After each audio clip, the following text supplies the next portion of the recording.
પાટણના ગદોસણમાં ગોડાઉનમાં આગ લાગી છે। ડીજેનો સામાન રાખવાના ગોડાઉનમાં આગ લાગી છે। ફાયર વિભાગે તાત્કાલિક આગ પર કાબુ મેળવ્યો છે। સદનસીબે આગની ઘટનામાં કોઈ નુકસાનીના સમાચાર નથી, પરંતુ ગોડાઉન માલિકને નુકસાન થવા પામ્યું છે। જો કે ગોડાઉનમાં કયા કારણોસર આગ લાગી છે તે કારણ હજુ સામે આવ્યું નથી। તો પાટણના ગદોસણની આ ઘટના છે કે જ્યાં ડીજેના ગોડાઉનમાં આગ લાગી છે। ડીજેનો સામાન રાખવામાં આવ્યો હતો। ફાયર વિભાગે હાલ તો આગ પર કાબુ મેળવી લીધો છે। સદનસીબે કોઈ જાનહાનિના સમાચાર નથી, પરંતુ ગોડાઉન માલિકને લાખો રૂપિયાનું નુકસાન અને આગ લાગવાનું કારણ અકબંધ છે। ફાયર વિભાગે તાત્કાલિક આગ પર કાબુ મેળવ્યો છે। સદનસીબે આગની ઘટનામાં કોઈ નુકસાનીના સમાચાર નથી, પરંતુ ગોડાઉન માલિકને નુકસાન થવા પામ્યું છે। જો કે ગોડાઉનમાં કયા કારણોસર આગ લાગી છે તે કારણ હજુ સામે આવ્યું નથી।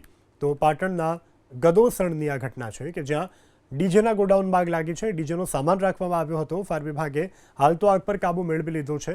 સદનસીબે કોઈ જાનહાનિના સમાચાર નથી, પરંતુ ગોડાઉન માલિકને લાખો રૂપિયાનું નુકસાન અને આગ લાગવાનું કારણ અકબંધ છે।